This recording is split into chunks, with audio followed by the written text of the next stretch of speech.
સ્વાગત છે. આજે આપણે એક બહુ જ રસપ્રદ પુસ્તક પર ઊંડાણપૂર્વક વાત કરવાના છીએ. જેક ડી શ્વેગરનું ક્લાસિક પુસ્તક માર્કેટ વિઝાર્ડ્સ. આ કોઈ આમ ટિપિકલ ટ્રેડિંગ ગાઈડ નથી, બરાબર? બિલકુલ નહીં. આ તો દુનિયાના કેટલાક ટોચના સૌથી સફળ ટ્રેડર સાથેના ઇન્ટરવ્યૂનો સંગ્રહ છે. એકદમ અંદરની વાતો. હા, અને આપણો હેતુ પણ એ જ છે કે આ ઇન્ટરવ્યૂ અને શ્વેગરના વિશ્લેષણમાંથી આપણે મુખ્ય શીખ મળે છે, કઈ આંતરદૃષ્ટિ મળે છે, એ તારવીએ. શું આ લોકો પાસે કોઈ ખબર છે કોઈ જાદુઈ મંત્ર હતો કે પછી એમની સફળતા પાછળ કંઈક બીજું જ હતું? શિસ્ત, મનોવિજ્ઞાન, સખત મહેનત શું હતું? ચાલો સમજવાનો પ્રયત્ન કરીએ. ચોક્કસ. અને મને લાગે છે કે આ પુસ્તકની સૌથી મોટી ખાસિયત એ જ છે કે એ બતાવે છે કે બજારમાં સફળ થવાનો કોઈ એક જ રસ્તો નથી, કોઈ એક ફિક્સ નકશો નથી. દરેક વિઝાર્ડની પોતાની અલગ સ્ટાઇલ છે, પોતાની ફિલોસોફી, પોતાની પદ્ધતિ.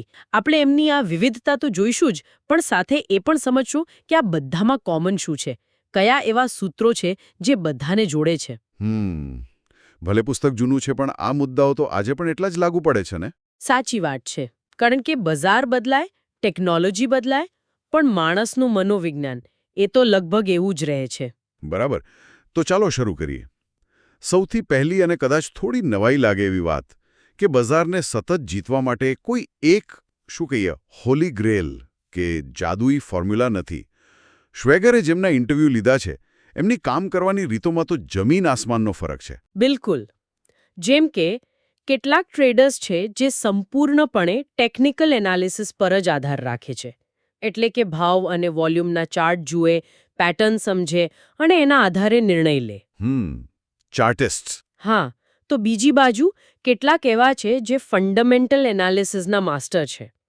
એ લોકો કંપનીના મૂળભૂત પાસા જુએ, એનું આર્થિક સ્વાસ્થ્ય કેવું છે, મેનેજમેન્ટ કેવું છે, આખો ઉદ્યોગ કેવો ચાલી રહ્યો છે, દેશની આર્થિક સ્થિતિ, આ બધું. અને ખાલી અભિગમ જ નહીં, એમના ટ્રેડિંગના ટાઈમ ફ્રેમમાં પણ બહુ ફરક હોય છે ને? ચોક્કસ. કેટલાક વિઝાર્ડ્સ મહિનાઓ સુધી, ક્યારેક તો વર્ષો સુધી પોઝિશન પકડી રાખે. આપણે એને લોંગ ટર્મ ઇન્વેસ્ટિંગ કે પોઝિશન ટ્રેડિંગ કહી શકીએ. લાંબા ગાળાનું રોકાણ. હા. જ્યારે બીજા કેટલાક એવા છે જે દિવસમાં કેટલીય વાર સોદા કરે, ક્યારેક તો મિનિટોમાં જ પતાવી દે. સ્કેલ્પિંગ કે ડે ટ્રેડિંગ જેને કહેવાય. ઓહો, જબરદસ્ત ફરક કહેવાય. એટલે આ બધી વિવિધતા એક જ વસ્તુ પર ભાર મૂકે છે કે સફળ થવા માટે સૌથી જરૂરી શું છે. તો એ કે તમે એવી ટ્રેડિંગ સિસ્ટમ શોધો, એવી પદ્ધતિ વિકસાવો જે તમારા પોતાના વ્યક્તિત્વને સૂટ થાય. તમારા સ્વભાવ પ્રમાણે. બરાબર.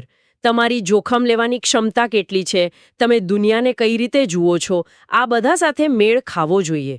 કોઈ બીજાની સફળ સ્ટ્રેટેજી કોપી કરવાથી સામાન્ય રીતે ફાયદો નથી થતો. કારણ કે જે એકને કામ કરે એ બીજા માટે ન પણ કરે. પોતાની સ્ટાઇલ, પોતાની એજ શોધવી પડે. બહુ મહત્વનો મુદ્દો છે. ચાલો આ વાતને વધુ સારી રીતે સમજવા કેટલાક વિઝાર્ડ્સ અને એમની ખાસ વાતો પર ધ્યાન આપીએ. શરૂઆત કરીએ બ્રુસ કોવનરથી. એમને ગ્લોબલ મેક્રો ટ્રેડર કહેવાય છે. આ ગ્લોબલ મેક્રો શું છે, જરા સમજાવશો? હા, ચોક્કસ. ગ્લોબલ મેક્રો એટલે મોટા પાયા પર જે વૈશ્વિક આર્થિક અને રાજકીય ફેરફારો થતા હોય એના આધારે જુદા જુદા એસેટ ક્લાસમાં ટ્રેડિંગ કરવો. એસેટ ક્લાસ એટલે? એટલે કે કરન્સી હોય, બોન્ડ હોય, કોમોડિટીઝ જેમ કે સોનું, તેલ, સ્ટોક માર્કેટના ઇન્ડેક્સ હોય, આ બધામાં. દાખલા તરીકે કોઈ મેક્રો ટ્રેડરને લાગે કે યુરોપમાં વ્યાજ દર ઘટવાના છે તો કદાચ યુરો વેચીને ડોલર ખરીદે અથવા યુરોપિયન બોન્ડ ખરીદે. કોવનર આ સ્ટાઇલના માસ્ટર હતા. અચ્છા, અને એમની ફિલોસોફીનો મુખ્ય આધાર શું હતો? શું વસ્તુ એમના માટે સૌથી મહત્વની હતી? કોવનર માટે બધું જ શરૂ થતું હતું રિસ્ક મેનેજમેન્ટથી, જોખમ સંચાલન. એમનું એક બહુ જાણીતું વાક્ય છે. કયું? કે હું સોદામાં એન્ટર થઉં એ પહેલાં જ મને ખબર હોય છે કે મારે નીકળવાનું ક્યાં છે. એટલે કે સ્ટોપ લોસ ક્યાં મૂકવો. નફો કેટલો થશે એના પહેલા નુકસાન ક્યાં અટકાવવું એ નક્કી કરી લેવાનો. બરાબર. આ થોડું ઉલટું લાગે કારણ કે મોટા ભાગના લોકો પહેલા નફાનો વિચારે. હા, એ જ ને. પણ કોવનરનો પોઈન્ટ એ હતો કે જો તમે તમારું સંભવિત નુકસાન કાબૂમાં રાખી શકો તો નફો એની જાતે ધ્યાન રાખશે. એમનો પહેલો સવાલ હંમેશા એ જ હોય, આ ટ્રેડમાં હું વધુમાં વધુ કેટલું ગુમાવી શકું? નહીં કે હું કેટલું કમાઈ શકીશ. એટલે મૂડી બચાવવા પર ફોકસ.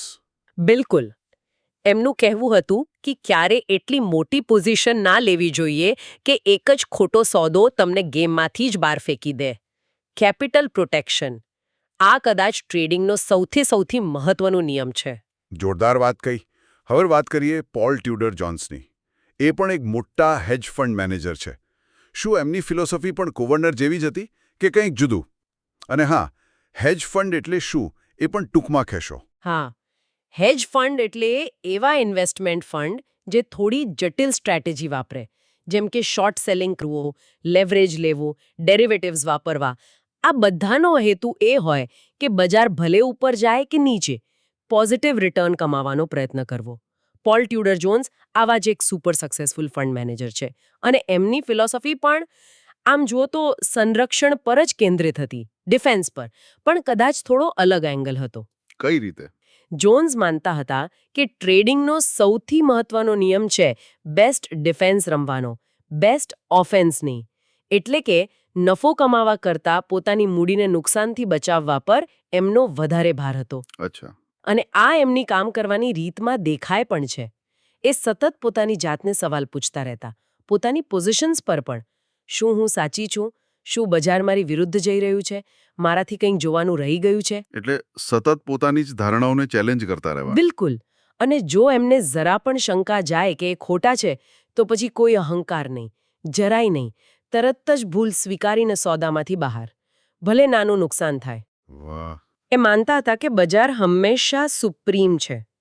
એની શક્તિ સામે નમ્ર રહેવું બહુ જરૂરી છે. કારણ કે અહંકાર ટ્રેડરનો સૌથી મોટો દુશ્મન છે.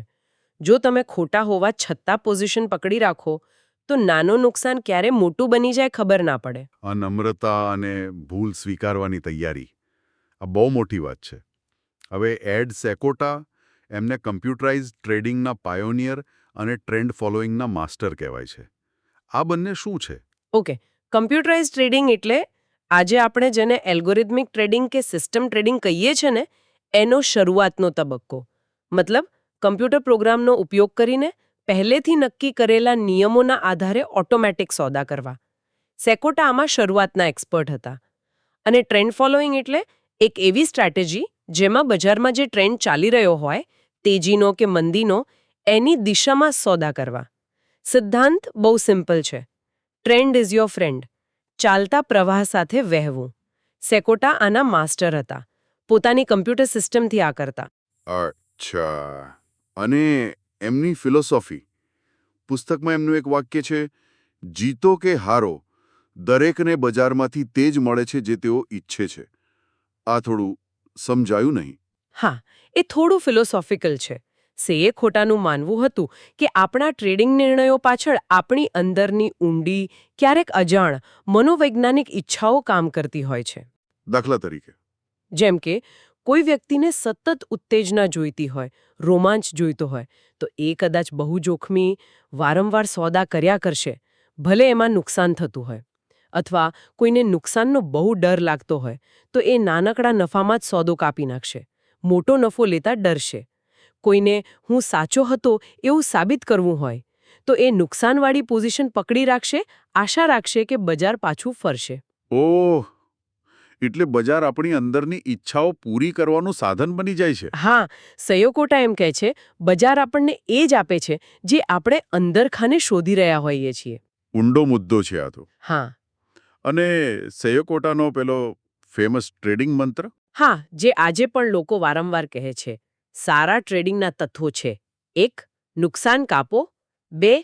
નુકસાન કાપો અને 3. નુકસાન કાપો. જો તમે આ 3 નિયમો પાળી શકો, તો તમારી પાસે તક છે. 3 વાર એક જ વાત. Cut your losses. બિલકુલ. આનાથી વધારે સ્પષ્ટ રીતે નુકસાનને રોકવાના મહત્વ પર ભાર ના મૂકી શકાય. કહેવું સહેલું છે, પણ આ કરવું બહુ અઘરું છે. કારણ કે આપણે માણસો નુકસાન ટાળવા માંગીએ છીએ.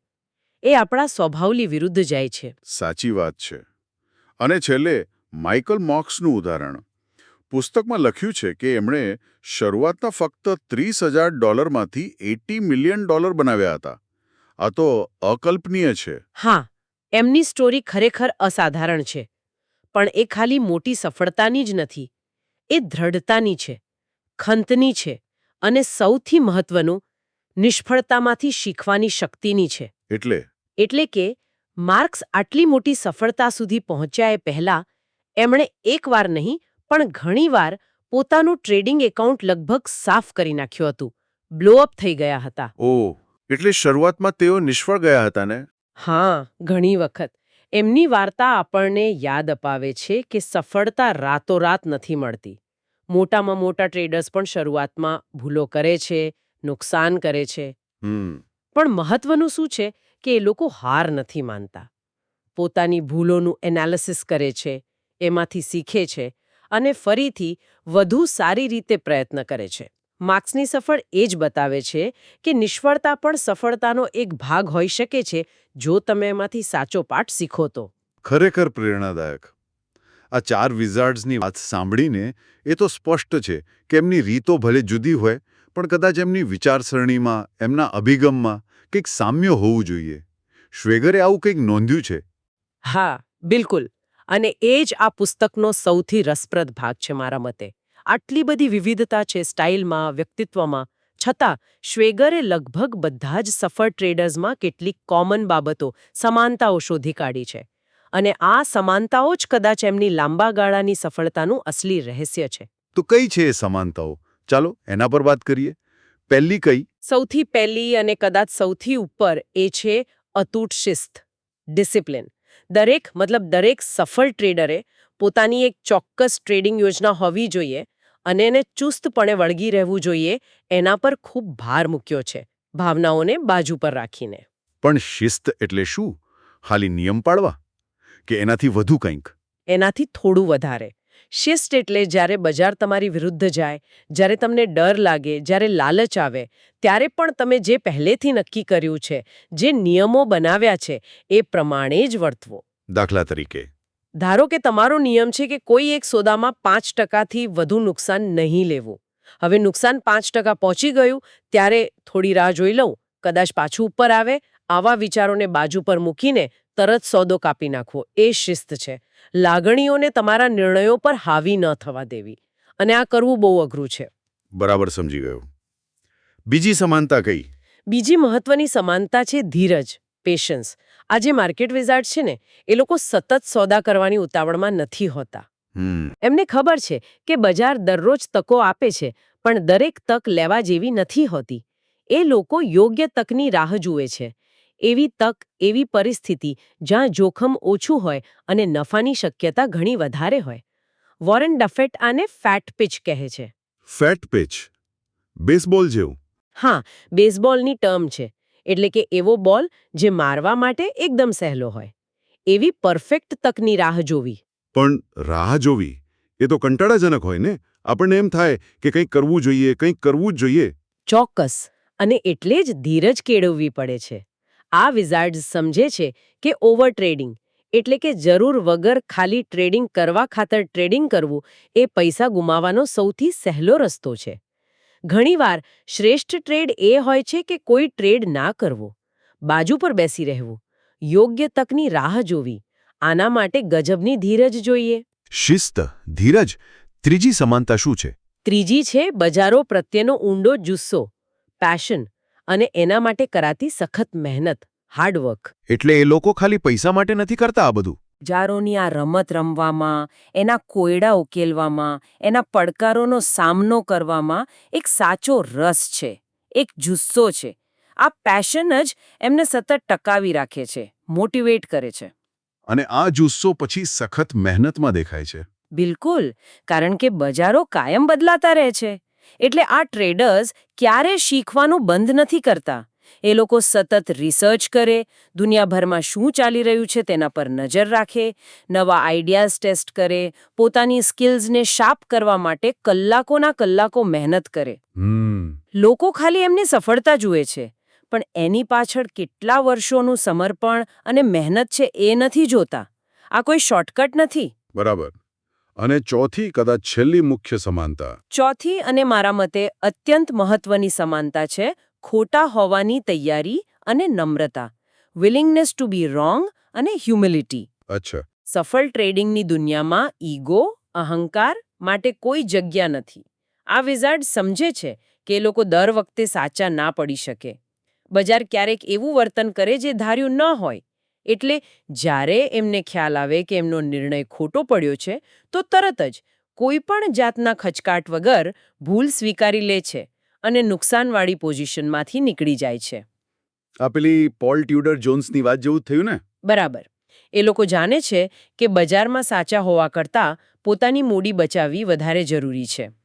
એક મોટો નફો ઘણા નાના નુકસાનની ભરપાઈ કરી શકે, પણ એક મોટું નુકસાન તમને ગેમમાંથી જ આઉટ કરી શકે છે. એટલે હું ખોટો હોઈ શકું છું એ સ્વીકારવાની માનસિકતા. હા, બજાર સામે નમ્ર રહેવું, પોતાની ભૂલ સ્વીકારવી, આ ક્ષમતા જ એમને મોટા ખાડામાં પડતા બચાવે છે. શિસ્ત, ધીરજ, જુસ્સો અને મહેનત અને નમ્રતા, આ 4 સમાનતાઓ. આ તો ખરેખર ટ્રેડિંગના માનવીય અને મનોવૈજ્ઞાનિક પાસા પર જ વધુ ભાર મૂકે છે.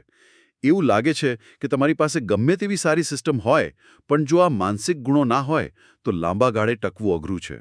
તમે બિલકુલ સાચા છો. કારણ કે બજારો બદલાય, ટેકનોલોજી આગળ વધે, માહિતી ઝડપી મળે, બધું જ થાય. પણ માણસનો સ્વભાવ, પેલો ડર, લોભ, આશા, અહંકાર, શિસ્ત રાખવા માટેનો સંઘર્ષ, આ બધું મોટે ભાગે એવું ને એવું જ રહે છે. અને એટલે જ માર્કેટ વિઝાર્ડ્સના સિદ્ધાંતો આજે પણ, આટલા વર્ષો પછી પણ એટલા જ કામના છે, એટલા જ પ્રસ્તુત છે. એ ફક્ત શું કરવું એ નથી શીખવતું, પણ કેવી રીતે વિચારવું એ શીખવે છે. તો આ આખી ચર્ચા પછી આપણે આ વિઝાર્ડ્સ પાસેથી જે શીખ્યા એને આજના રોકાણકારો કે ટ્રેડર્સ માટે ટૂંકમાં કેવી રીતે રજૂ કરી શકીએ? મુખ્ય તારણો શું કાઢી શકાય? મને લાગે છે કે 4 મુખ્ય તારણો છે જે કોઈ પણ વ્યક્તિ જે બજારમાં સક્રિય છે એમના માટે પાયાના બની શકે છે. પહેલું, અને કદાચ સૌથી અગત્યનું, તમારી પોતાની શૈલી શોધો અને વિકસાવો. કોઈ બીજાની, ભલે ગમે તેટલા સફળ હોય, એમની નકલ ના કરો. પ્રયોગ કરો, શીખો, ભૂલ કરો અને એવી પદ્ધતિ શોધો જે તમારા વ્યક્તિત્વ, તમારા સમય, તમારી જોખમ લેવાની ક્ષમતા, તમારા વિચારો સાથે બંધ બેસતી હોય. આમાં સમય લાગશે, પણ આ પાયો મજબૂત હોવો જ જોઈએ. બરાબર. બીજું તારણ? બીજું, જોખમ સંચાલનમાં માસ્ટર બનો. Risk management. નફો કમાવા પર ફોકસ કરો એ પહેલાં નુકસાનને કેવી રીતે રોકવું એ શીખો. બ્રુસ કોર્નરની જેમ, દરેક ટ્રેડ પહેલાં નક્કી કરો કે કેટલું જોખમ લેશો અને ક્યાં નીકળી જશો. યાદ રાખો, જો તમે મોટા નુકસાનથી બચી શકો તો નફાકારક સોદા એની મેળે આવશે. મૂડી બચાવો, એ પહેલી પ્રાથમિકતા. અને ત્રીજું? ત્રીજું, અતૂટ શિસ્ત અને અસાધારણ ધીરજ કેળવો. એક ક્લિયર પ્લાન બનાવો અને એને વળગી રહો. ભલે ગમે તેટલો ડર લાગે કે લાલચ આવે. લાગણીઓને બાજુ પર રાખો અને યોગ્ય તકની રાહ જોવાની ધીરજ રાખો. ઉતાવળ ના કરો. પેલા સેકોટાના 3 નિયમ યાદ રાખો. નુકસાન કાપો, નુકસાન કાપો, નુકસાન કાપો. આ માટે સતત પ્રયત્ન કરવો પડશે. અને છેલ્લું, ચોથું તારણ? ચોથું, નમ્ર રહો અને સતત શીખતા રહો. ક્યારે એવું ના માનો કે તમને બધું આવડી ગયું છે, કે તમે બજારને પૂરેપૂરું સમજી ગયા છો. બજાર કાયમ બદલાતું રહે છે. એ તમને નવા નવા પાઠ શીખવતું રહેશે. પોલ ટ્યુડર જોન્સની જેમ હંમેશા પોતાની જાતને, પોતાની ધારણાઓને સવાલ પૂછવા તૈયાર રહો. ભૂલ થાય તો સ્વીકારો, એમાંથી શીખો અને આગળ વધો. અહંકારને વચમાં ના આવવા દો. પોતાની શૈલી, રિસ્ક મેનેજમેન્ટ, શિસ્ત અને ધીરજ અને નમ્રતા સાથે સતત શીખતા રહેવું, આ 4 પાયા પર જ સફળ ટ્રેડિંગની ઇમારત ઊભી થાય એવું લાગે છે. જેમ આ પુસ્તક બતાવે છે, આ ખરેખર ખાલી સ્ટ્રેટેજીની વાત નથી, પણ એક માઇન્ડસેટ, એક અભિગમ કેળવવાની વાત છે. બિલકુલ. અને રસપ્રદ વાત એ છે કે આ સિદ્ધાંતો ખાલી ટ્રેડિંગ કે રોકાણ પૂરતા જ નથી. આ તો જીવનના બીજા ઘણા ક્ષેત્રોમાં પણ એટલા જ ઉપયોગી છે. જેમ કે? જેમ કે શિસ્તબદ્ધ રીતે નિર્ણયો લેવા, પોતાની લાગણીઓને કાબૂમાં રાખવી, અનિશ્ચિતતાનો સામનો કરવો, નિષ્ફળતા કે નુકસાન થાય તો એને સ્વીકારીને એમાંથી શીખીને આગળ વધવું અને સતત પોતાની જાતને વધુ સારી બનાવતા રહેવું. આ બધી સ્કિલ્સ તો બિઝનેસમાં, કારકિર્દીમાં, સંબંધોમાં, કોઈ પણ મુશ્કેલ પરિસ્થિતિમાં કામ લાગે જ છે ને. આ ખરેખર વિચારવા જેવો મુદ્દો છે. શું બજારની આ અઘરી દુનિયામાં ટકી રહેવા માટે જે માનસિક મજબૂતી અને શિસ્ત જોઈએ એ આપણને જીવનના બીજા પડકારોનો સામનો કરવા માટે પણ વધુ સક્ષમ બનાવે છે? અને બીજો એક સવાલ પણ મનમાં આવે છે. આપણે માઇકલ માર્ક્સની વાત કરી કે એ પણ શરૂઆતમાં નિષ્ફળ ગયા હતા. તો શું એનો અર્થ એ છે કે બજારમાં સાચી માસ્તરી મેળવવા માટે જાતે જ મોટી નિષ્ફળતાનો અનુભવ કરવો પડે કે પછી બીજાની ભૂલોમાંથી પણ પૂરતું શીખી શકાય? આ પ્રશ્નો સાથે આપણે આજની ચર્ચા અહીં પૂરી કરીએ. ફરી મળીશું આવા જ કોઈ રસપ્રદ વિષય પર વધુ ઊંડાણપૂર્વક વાત કરવા.